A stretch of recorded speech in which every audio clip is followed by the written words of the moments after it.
our responsibility goes beyond doing a good diagnosis and prescribing a fancy pill. Our responsibility involves education, involves empowerment, and also involves selecting the treatment that maybe is not the fanciest one, but the effective one for that specific individual, right? Because if you don't have the money to pay for it, doesn't matter how fancy my diagnosis is, how fancy the pill is, my patient will come 10 days later feeling as sick as before. I failed. Welcome to Personalized by VitaminLab, the show where we dive deep into the world of personalization in healthcare. I'm your host, Dr. David Dizer. Please remember that the following discussion is for educational purposes only, and it's not intended to diagnose or treat any disease. Speak with your healthcare practitioner first before integrating anything that you learned today. Join us as we explore the remarkable stories, breakthroughs, and possibilities that come with the pursuit of personalized healthcare.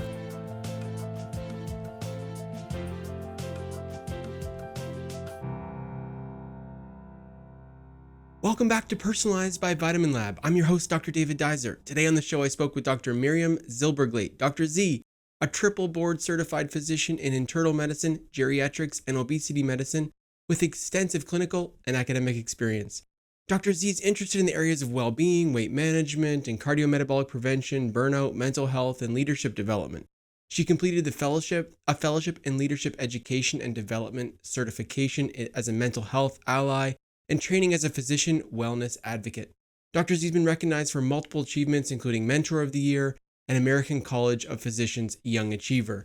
Dr. Zylberglait believes in a holistic approach to patient care, combining medical evaluation with social, mental, and functional assessments, and founded her own practice to do just that, VirtualMD MD, serving all of Florida using evidence-based medicine and a humanistic approach.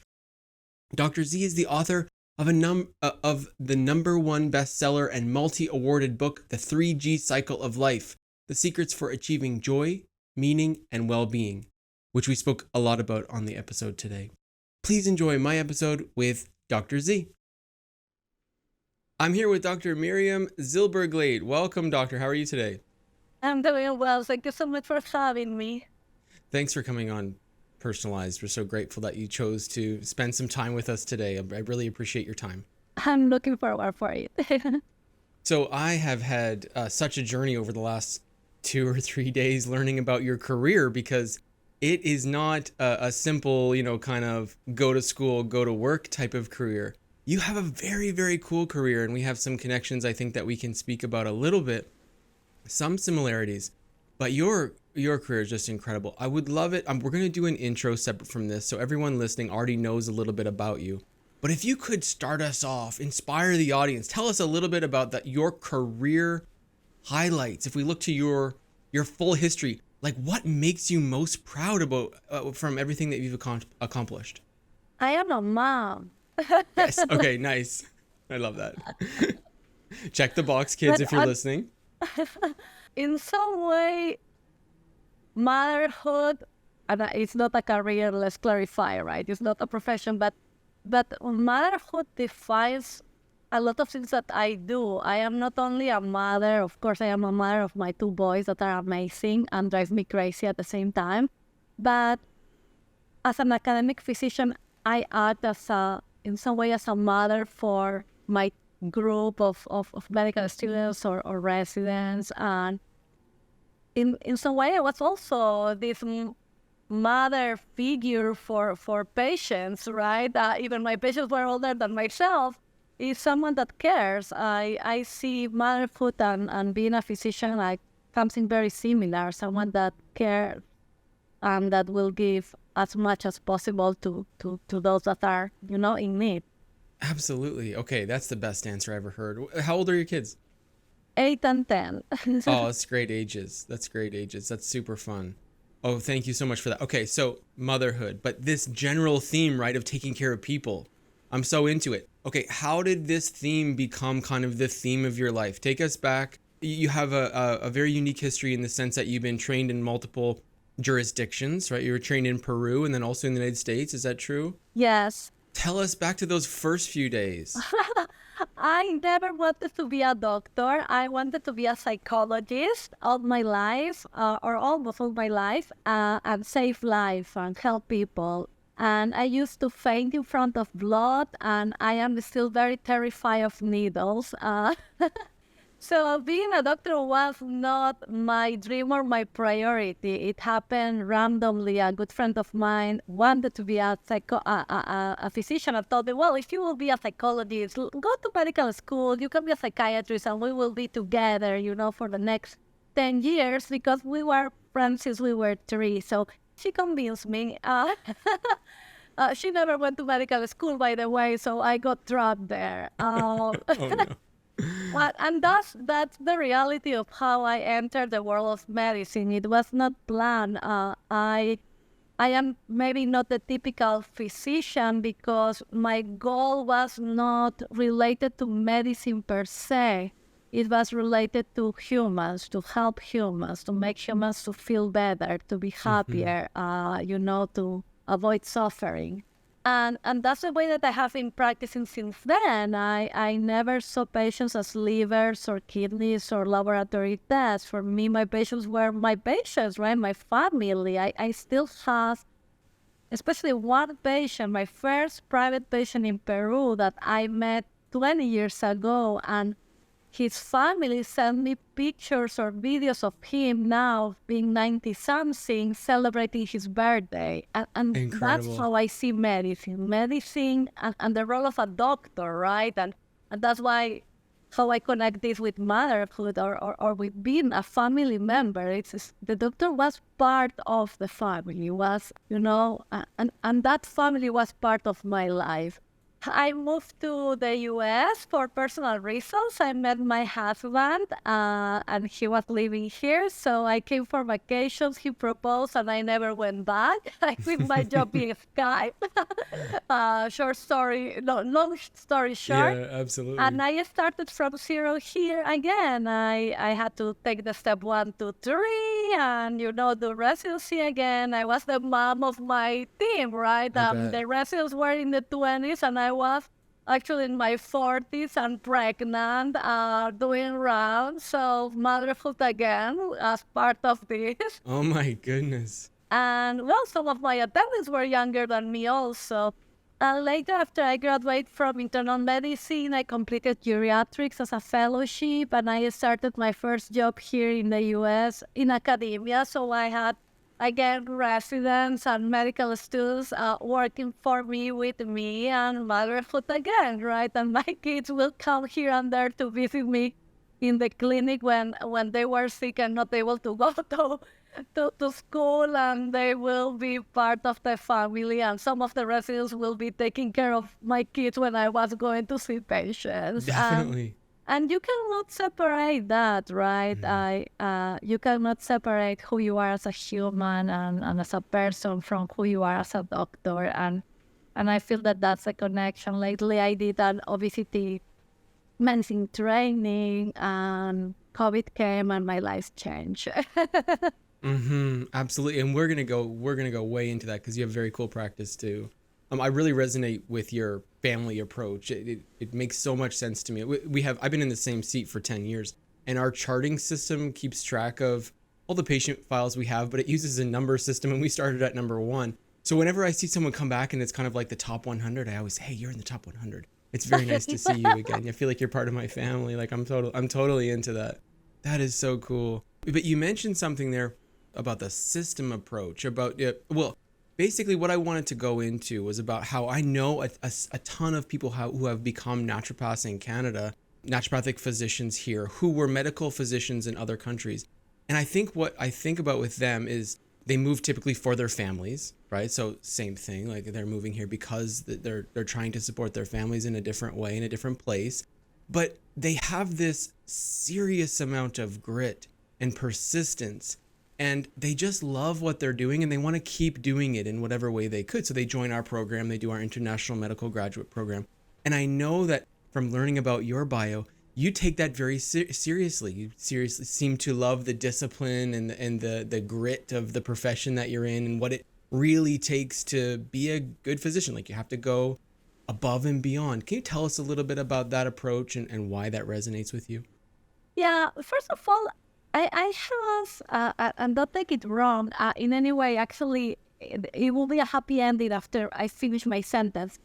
I have big problems with this idea of having more type of specialties in medicine, like including the one that I decided to do, obesity, right, or geriatrics. I know that cardiology needs to exist, nephrology, gastroenterology, but there are some extensions of medicine in integrative medicine, naturopathic, functional. And the reason why I say that is because I believe that good medicine is good medicine. And we should not be dividing. Instead of that, we should be merging approaches, learning new technology, learning about the new opportunities that we have that the science brought to us, right? We cannot still practice like in the 80s when we have technology in 2024, right? I'm checking that, that allows us to see beyond what is evident, right? So we are creating these extra layers of training just to justify that some people can order these tests and others they are not using. Why we don't keep what was supposed to happen, right? Doctors to keep learning, to keep being updated, to keep using, the new technology and embracing change with open minds instead of trying to create more careers and dividing our profession more and more. So just because you mentioned of this new specialty or relatively new specialty in medicine, I believe that all of us, we should be practicing this type of medicine that is patient-centric, preventive, proactive, more than reactive, and that uses technology and science as a base to take decisions, and that sees patient in front of us as someone that is unique and that deserves to be treated in that way, right? No algorithms to treat humans. That doesn't exist. It's like we are not computers, we are humans. And considering that, and going back to your real question, I believe that physicians and healthcare professionals, and I will say educators too, teachers in general, we have a responsibility with the community. We have a responsibility with our patients, with their families, but really with the community in general.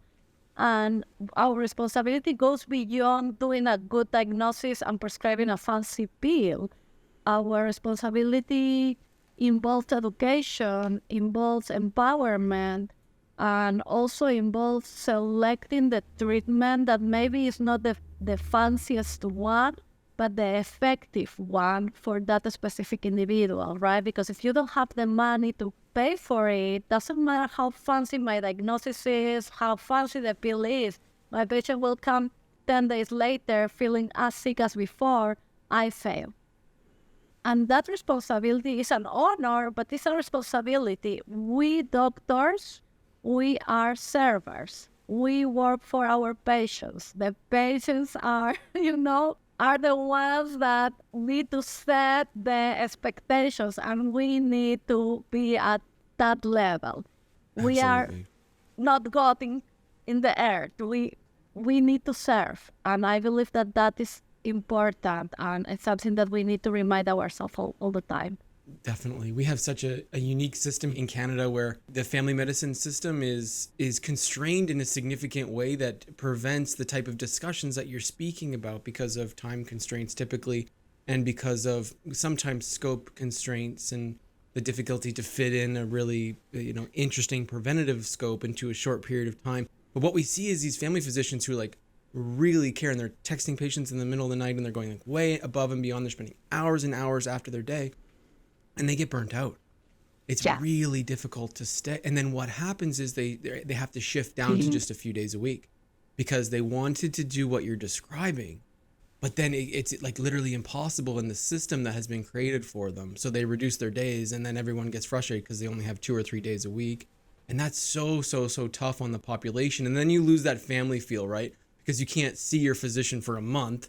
It's not like knocking on your mom's door Right. Yes. So tough. So naturopaths here, fortunately, we practice primary care in a similar way that happens in many places in the United States. So we have this space where we can create more time, thankfully. So we're like really obsessed with what we do, and we're so fortunate.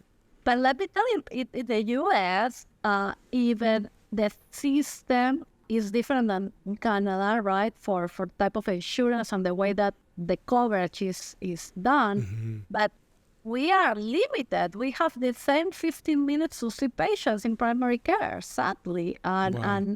I was in a conference just recently. An ophthalmologist was mentioning that he sees around 60 patients per day. Oh my And the goodness. worst is the 75 patients. That's the maximum that he saw. And I was like, I mean, I don't want to go at 3 p.m. or even until 11 a.m. to see you, because at 11 a.m. you already saw probably like 40 patients. I don't want you to see my eyes after No, 40 patients. definitely. We are being forced exactly the same to see patients, because it's a question of quantity and not quality, productivity and not really results, outcomes, clinical outcomes. And the metrics that these administrators decided to pick by themselves, right, unilaterally, they didn't ask a doctor probably to be involved when they decided what metric is a good one, right? I remember that, and nobody will believe this, probably outside the medical field, but the clock will start when my patient will open that door and put his name, and then another number of time will appear when the patient is taken to get the vitals, and then you need to click again because now it's going to the room, and now click again because the resident is in, and now click again when the doctor Wow. is in, and click again when he will have the labs, and in that way they were able to track our times, which is, I mean, who will believe that?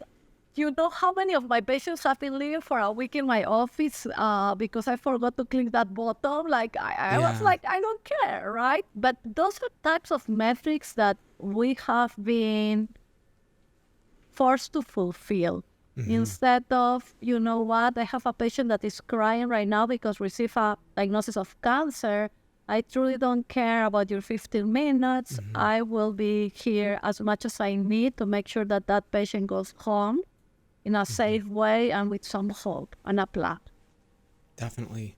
Definitely. And I feel like when I look back at your career, I think to, the fact that you have kind of like this dream master's degree for someone who has this focus, which is in public health and epidemiology. And I think about the way that I'm like thinking about how to practice and how to help as many people as possible. I think having that background would be very valuable to sort of expand your vision. How has that contributed to this approach? So that master gave me the idea of population, right? In medicine, majority of times we see this one-to-one. That's our, you see one patient and you send it back. But the reality is that when you confront what is happening today, not only in the US, but actually it's in the world, right? You talk with people in Australia, or you talk with people in England, doctors, and you will hear exactly the same horrific stories, right? We are just fulfilling metrics, we are fulfilling productivity, we are not really helping patients. And when you see how this translates in population health, a clear result is, for example, in the US, the number one cause of death is cardiovascular disease, and you have 70% of obesity and overweight patients in this country. And you and I and anybody else will probably acknowledge that obesity and overweight and majority of metabolic conditions are not only preventable but are treatable, right? And that we don't need to get to the cardiac infarct or the amputation or the dialysis, right? That there are so many things that could be done if we really see this, with this public health approach. The amount of money that we are investing on disability, in chronic health care, in frequent admissions in the hospital, right? In the complications, even on the SUS from patients to the hospitals, right? If you compare that amount of money, effort, and stress versus prevention, teaching people how to eat, taking 15 minutes extra of the appointment to explain what is cardiovascular exercise and how to check your pulse so you know that you are not wasting your time for an hour a week, but you are actually exercising appropriately, right? As simple as that, right? We could not only really improve the quality of life of our patients and reduce morbidity or mortality for them, but really we will be reducing costs, right? And that's this public health type of vision that I try to, I don't know, to share with others, but doesn't look, when the obvious is not so obvious, right? And common sense is not so common. So that's how I feel sometimes. It's like, it's not obvious, it's not reasonable. Looks like it's not. Or I am missing something important, right? And I am maybe clueless about something very, very important that is happening behind the scenes. For sure, for sure. But I mean, you're doing everything. You have such a strong voice and such a clear message. Like the way you communicated that, I think, is extremely clear. This is part of what I'm trying to do around my neighborhood and the neighborhoods that surround us. I think that the naturopaths should be making the meal plans and the exercise plans because we have this medical background, and teaching metabolism and teaching healthy eating and how simple it really can be without making it sound too easy, of course. But it sounds like your message is like wicked clear and right on point. And with your teaching background, I'm not surprised. So I'm so into it. Tell me a little bit about, because we have something else in common, which is your Navy experience. Tell me about your Navy experience. I'd love to hear about your time spent in the armed forces. Oh my God. I had 10 amazing years in the Navy. I never used the uniform. I was a physician for the Navy. And in some way, there is a good reason for that. First of all, my parents never allowed me to go. Yeah, okay. That's number one. But no, in reality, I believe that since young age, I thought I had it very clear that for me to be a good physician and a good person, I was supposed to have independence. And the Army in general, the Navy, any of these military positions force you sometimes to have to follow decisions, right? And follow commands instead of being independent. And I didn't want to do that. I wanted to see any of my patients, the most important one, the almirant, or the little, one, like in the same level. I didn't want to be afraid of how many decorations they had in their shoulders, with all due respect. I wanted them to be humans in front of me and not to feel afraid of consequences, retaliation, or whatever. That probably will never happen, but I just wanted to have a clear mind when I was taking medical decisions, and that was the reason of not doing it. Saying that, I have to say that I learned so much about discipline, about ethics, about respect. I feel I am a better person just because of the experience that I had during those 10 years. And my heart is very interesting because when I came here, my first job was for the VA. So for some reason, really? yes, and I have, and my training in geriatrics and part of my training in internal medicine was at the VA also, right? So look like I have a deep connection. It's something that is inside of me. I have tremendous respect and appreciation, and I am grateful for that opportunity. Very cool. It keeps coming back to you. Yes, it's something that is part of. It's very interesting. It's so funny. I love that. Like I wanted to be a Navy physician, but it didn't work out for me. I went to our Royal Military College here, which is similar to your West Point and Navy and Air Force, and it didn't work out for me. But just recently, the Veterans Affairs of Canada has given extended coverage to our veterans to see naturopathic physicians. So now I can do preventative medicine for veterans, which is like totally full circle for me because that's really what I wanted to do anyways. That is so cool. So incredible.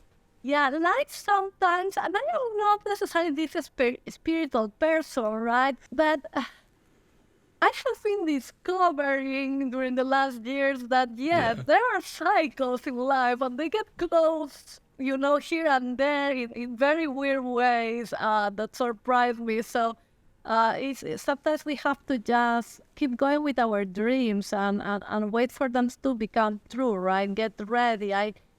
Is everything that we collect as experience, as knowledge, as maybe tears, right, and laughs in life, there for a reason. And at some point we will be using that collection of knowledge and experiences for something that is important, right? It's just, we don't know it.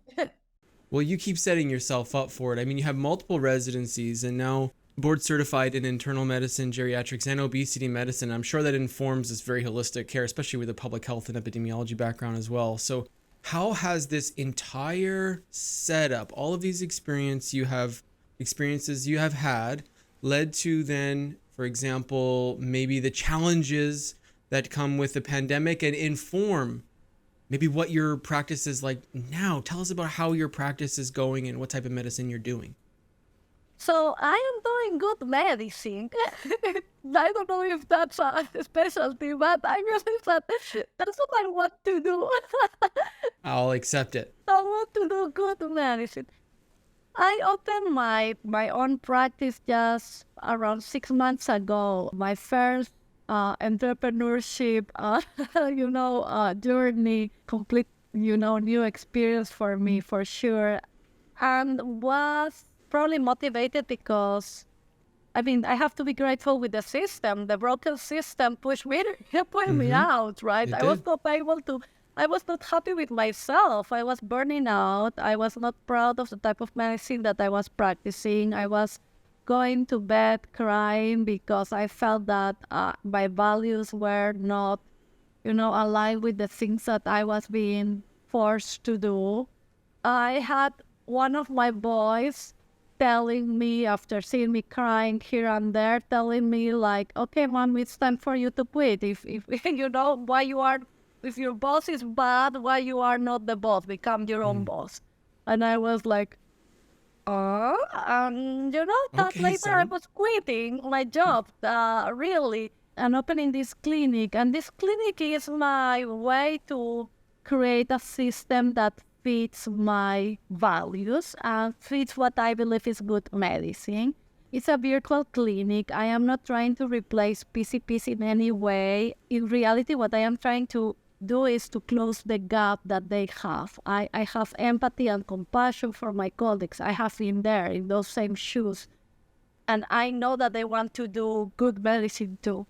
But they can't because their hands are tied. And in many ways, they would like to have this extra 15 minutes, 30 minutes, and they are not available for them. So what I want to do is to be that person that is an ally for them so they can refer patients that need more than what they are receiving under the system, and have me as that person that gives them this 60 minutes appointment that will do this holistic comprehensive approach that will check for resilience and well-being and burnout as much as I check for, gut flora and vitamins in your body and your nutrition, and that will prescribe you mindfulness and GLP-1s if it's needed, right? That the typical medication, but also precision medicine treatment and probiotics because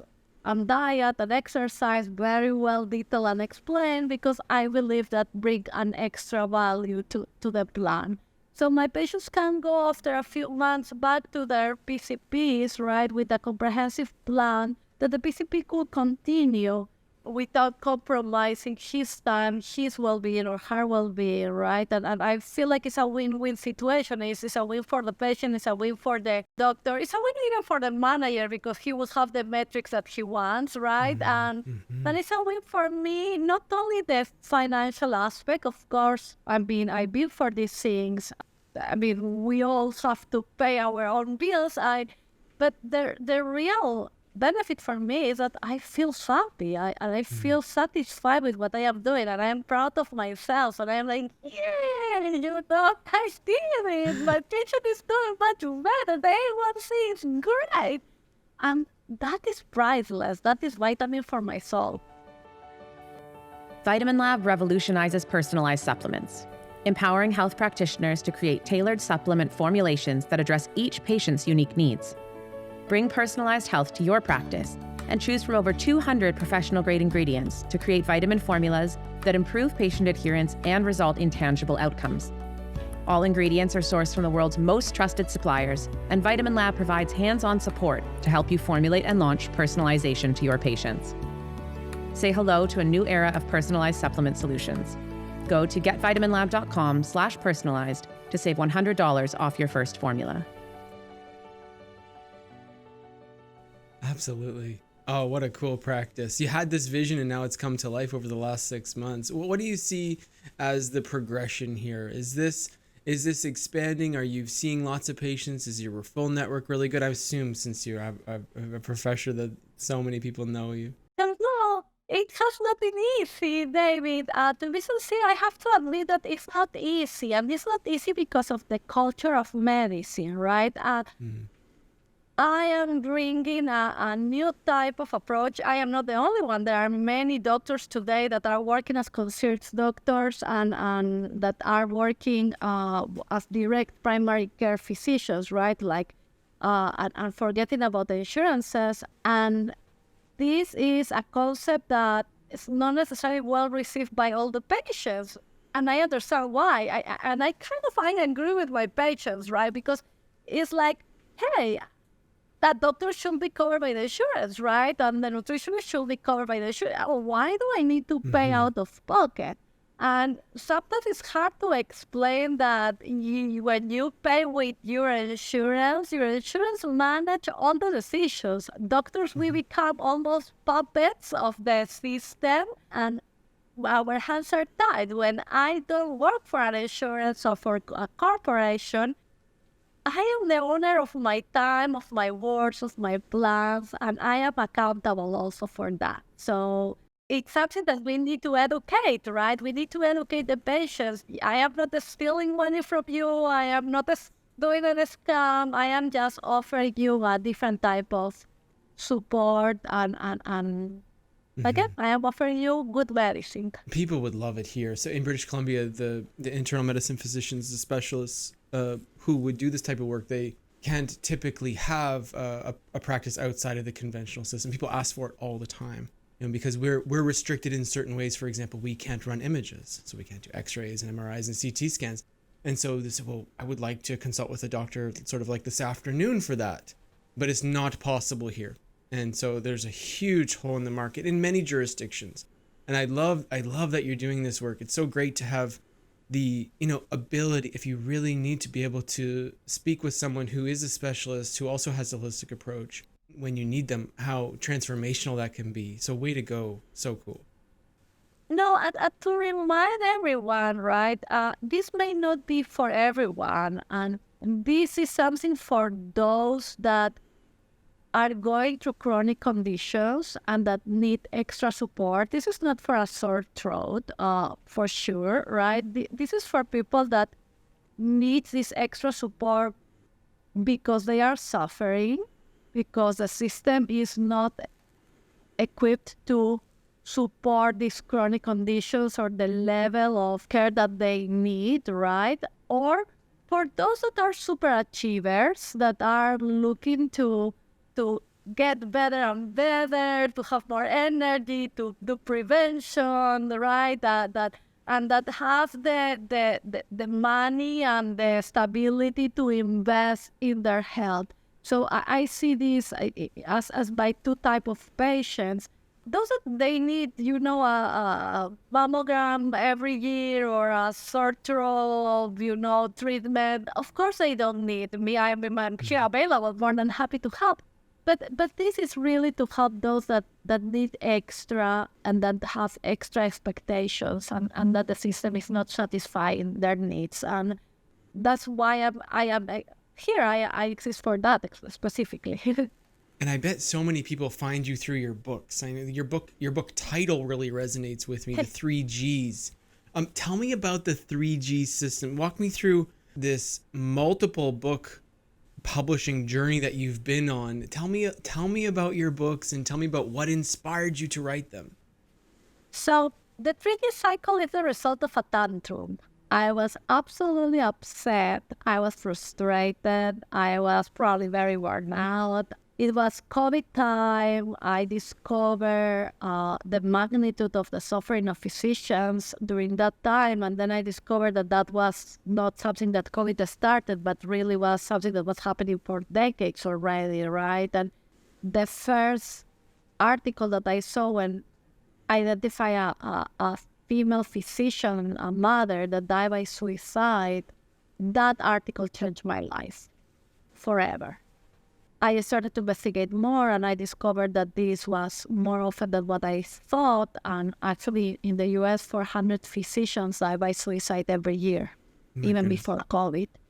65% have burnout, 60% depression, and I was furious. And through LinkedIn, randomly, I found this advertisement about an opportunity to get a kind of a grant with Georgetown University, a group from Georgetown University, to write a book. And I said, okay, now everybody will know what is going on here.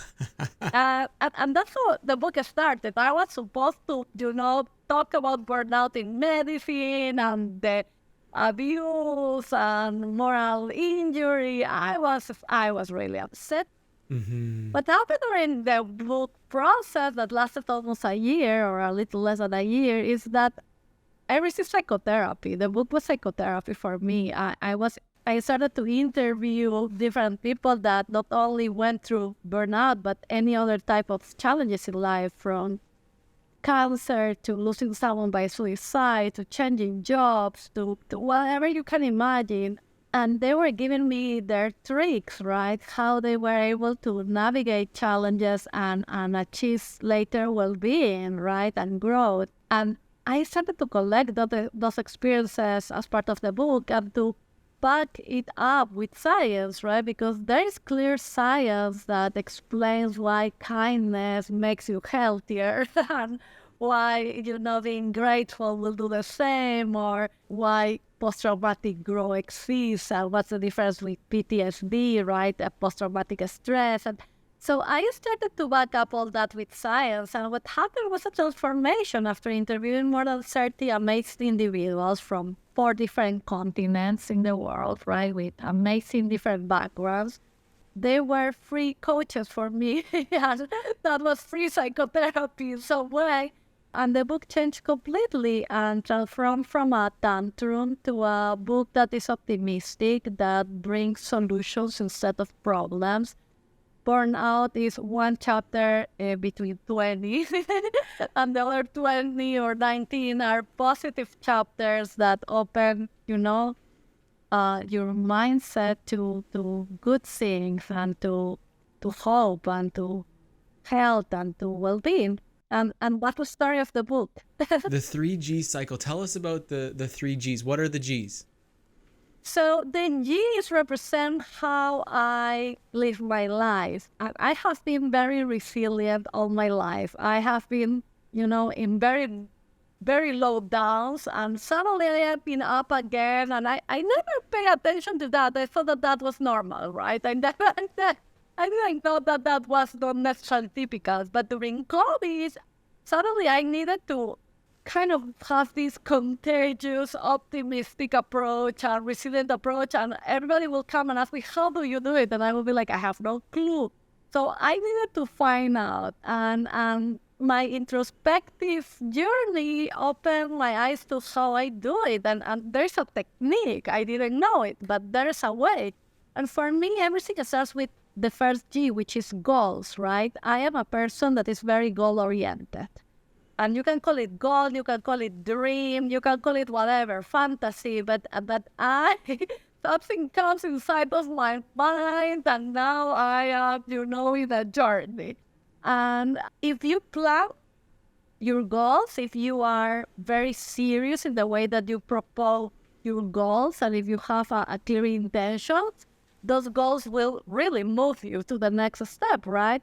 And this next step for me is grit, the second G. And grit comes with this inner energy that keeps you, wishing that everything will happen, and being awake and being energetic, and then life comes, right? Because life comes and surprise you, and you have catalysts, right? And some of them are amazing. You have a lot of money, and you have a friend that is coaching you, and suddenly you get the lottery also, and whatever, and your life goes fast and serious in the right direction. But maybe you have an accident, and you are now disabled, or you lose someone, or you have a diagnosis of cancer, and those are your negative catalysts, right? But no matter what happened with them, and no matter if at the end you're able to achieve your goal or not, there's something that will happen if you are ready for it, and it's you will learn. And you will learn from the bads, and you will learn from the goods. So no matter what, with goal or not being achieved, you can always grow. And that's the third G. And those are my 3 Gs in the cycle. Thank you. What a great explanation. Oh, that's so cool. I love it so much. And I think it's very relevant to most physicians out there who are looking to, improve their knowledge. They're trying to do something different. They're trying to carve out the life that they would like. This is the people who kind of watch this show, right? Like, what can I do to get the practice of my dreams? And this process seems like an excellent path, an excellent pathway for outlining that. So thank you for And that. it's good for patients too, right? Because your goal could be to reduce weight, or to get more energy, or to improve your cholesterol levels, whatever it is, right? And setting clear goals and having a plan, right, of action, and expecting your negative and positive catalysts and embracing them, right? And knowing, okay, probably I will have a wedding in 2 months, and I will like to eat a lot, but I have to get inside of that dress. And when the food will come, I will talk to my friend, and my friend will help me and tell me, don't do that, don't do that. And you are already, sounds funny, but that's exactly how we approach life, right? I always say that the good doctor, and this applies probably for every single life, is like a good chess player, right? A good chess player knows the movements, 5, 6 movements ahead. Right.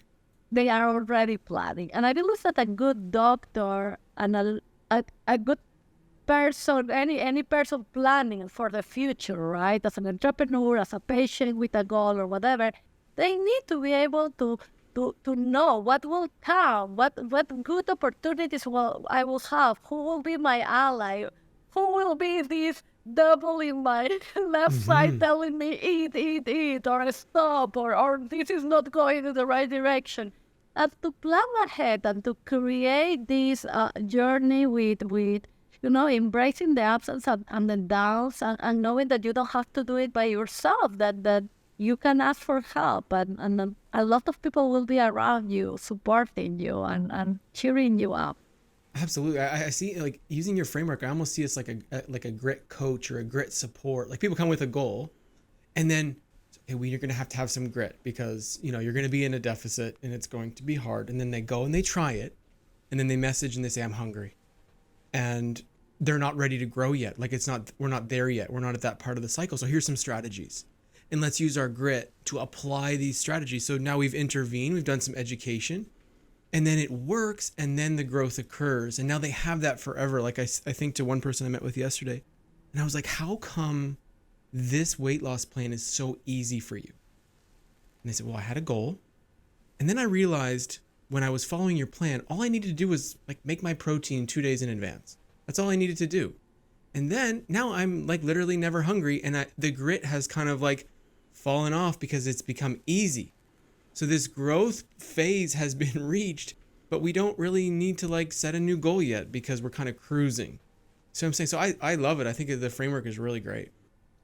it's helpful, and it's something that you can really apply to anything in your life, right? The book was created in a way that has assessments, self-assessments, and also exercises and techniques. It's very clear, and I wanted to do it like that because sometimes we talk about these things in an abstract manner, right? And it sounds so complex. It's like, how do I set a good goal? I mean, tricky, right? Like, yeah, dreaming is so easy. It's cheap, by the way, right? You don't need to invest nothing more than time and some neurons. But creating a solid goal needs a structure, right?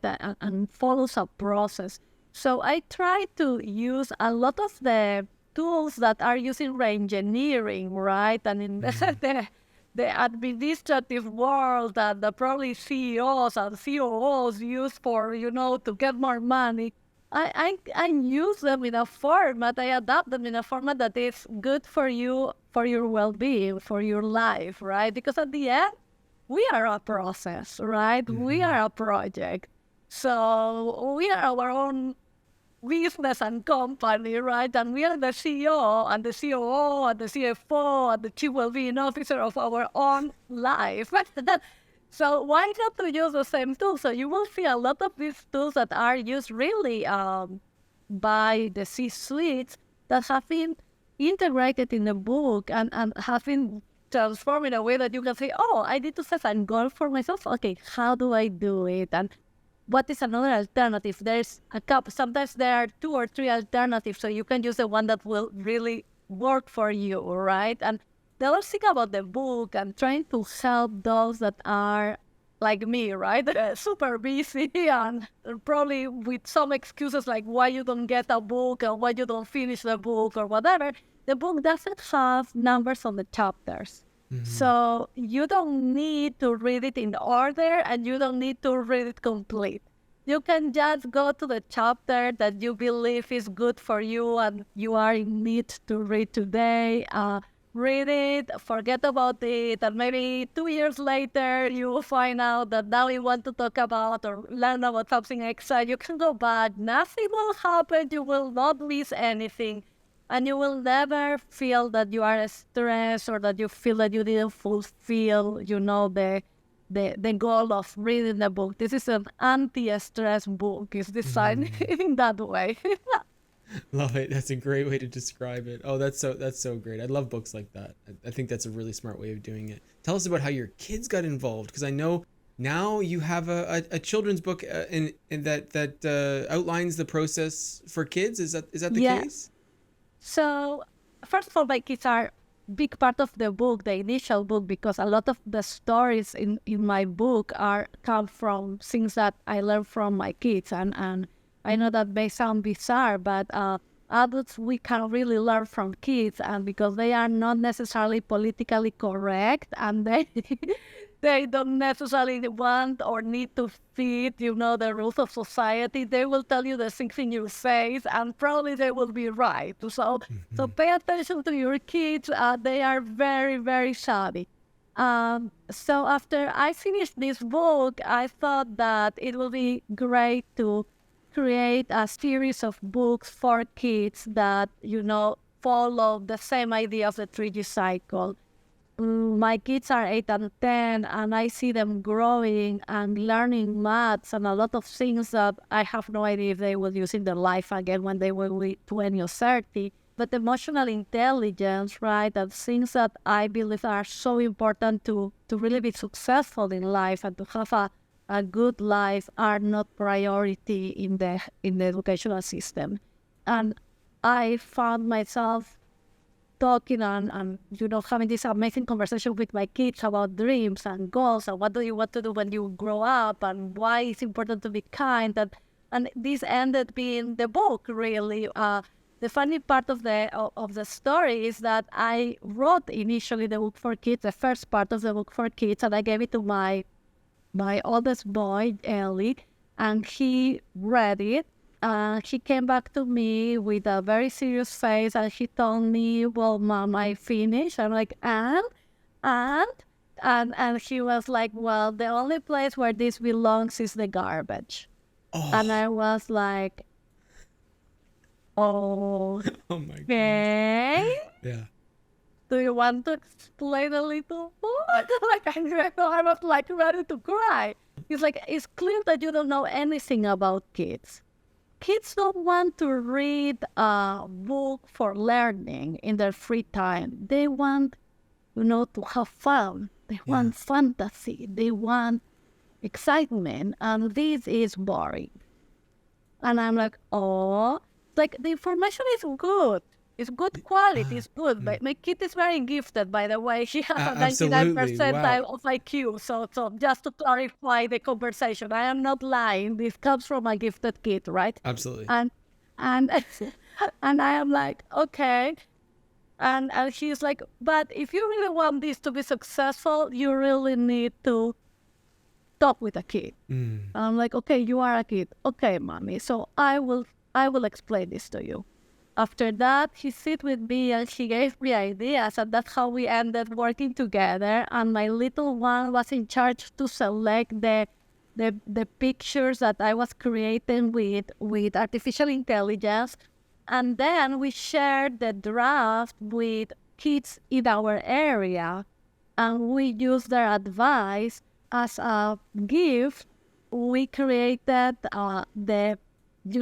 some characters for each of these kids that collaborate, and you will see the names of the kids on the front of the book because ended to be a collective book, right? And my father is there as a character, my mom is there as a character, my kids are there, and a lot of our neighbors' kids are there too as characters. And it's a journey, fantastic journey through a forest, and these kids need to collect the gems of gold, grit, and grow while they have to, go through different challenges, and they discover different creatures that will teach them through their journey. Excellent idea. Oh my gosh.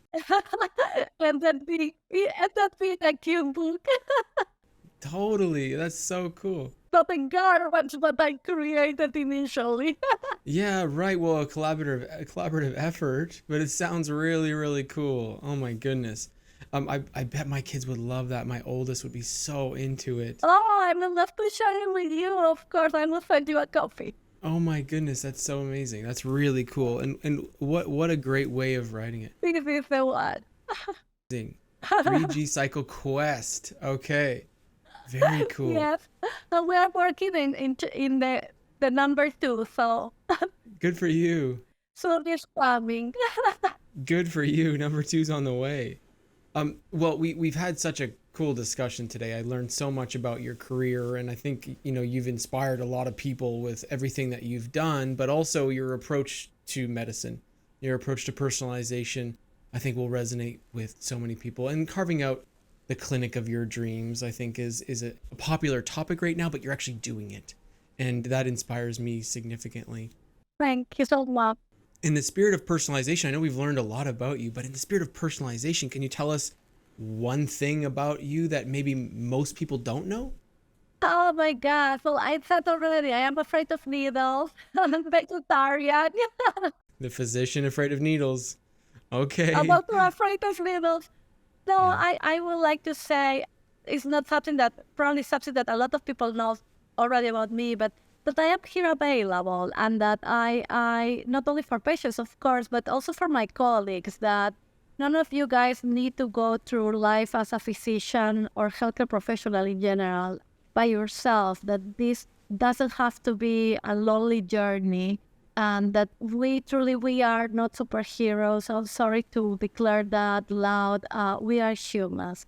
And I will say something that my patients, a very old couple of patients that I had for 10 years in my country, in the Navy, actually, they told me the last time that I saw them in Peru, and they asked me if I was finally dating someone, and I told them, like, no, like, of course, no, I am a doctor, I am busy. And they said this to me, it's like, we love you, but we are your patients. When we finish our appointment here, we go back to our house with our families. Your students go back to their families, your staff go back to their families. Who is waiting for you? or who will be waiting for you. And then they show me my white coat and they told me, this is what you use. It's not your skin. Doctor is what you do, not who you are. Oh, wow. And that has seriously stuck with you. And now you're your own chief well-being officer. I am trying. Let me say something. It's not easy. It's not easy to change 30 years of your life where you believe that being altruistic was a synonymous of killing yourself slowly, right? And compromising your family and compromising your values. We cannot help others if we don't help ourselves. And that's something that nobody taught us in medical school or in nursing school. We don't need to get sick in order to be good doctors. We need to be healthy in order to be good doctors. We need to be happy in order to be good doctors and to be good parents and especially to be good human beings. And that's really, at the end, is what all of us we want to be, right? Happy, healthy humans. And something else that I want to remind everyone is for those that are parents or those that are teachers, right? And that have young people watching you, you are teaching with your actions, not with your mouth. People is watching you. People are watching you. Your kids are watching you. So you can say whatever, but if you are acting in a different way, that's what actually is impacting the life of others. And I don't want my kids to replicate the type of life that I had in the past because was not a good one. I was not a good example for my kids. And my kids actually saved my life. So now it's my turn to do the same and to be the good mother and the good role model that they deserve so they can grow as good humans. Oh, very inspirational. It seriously resonates with me. I've got 3 kids and I'm going through maybe a something that you went through 10 or 15 years ago, just that experience of not being able to be there and what kind of a challenge that is. So thank you so much for that. Listen, Dr. Zylberglait, we've learned so much from you today.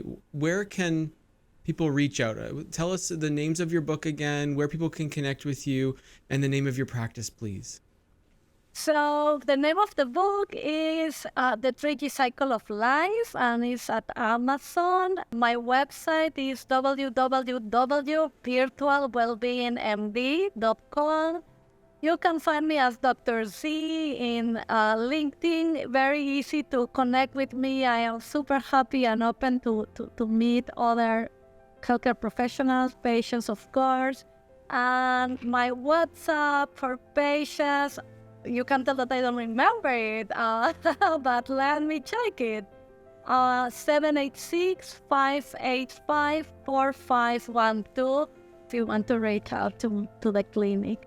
And that's me. Thank you so much. I really appreciate your time. The listeners of Personalized will be so grateful to have heard from you. So thank you and have a great day. Thank you. And I want to say that I am very grateful for this interview. I am very grateful for the opportunity to share the story and to hopefully together you and I impact the life of many of our colleagues and to make medicine again a happy place to be. Excellent. Thanks, Dr. Z. Have a good day. Thanks for joining us for today's discussion. What about today's podcast resonated with you?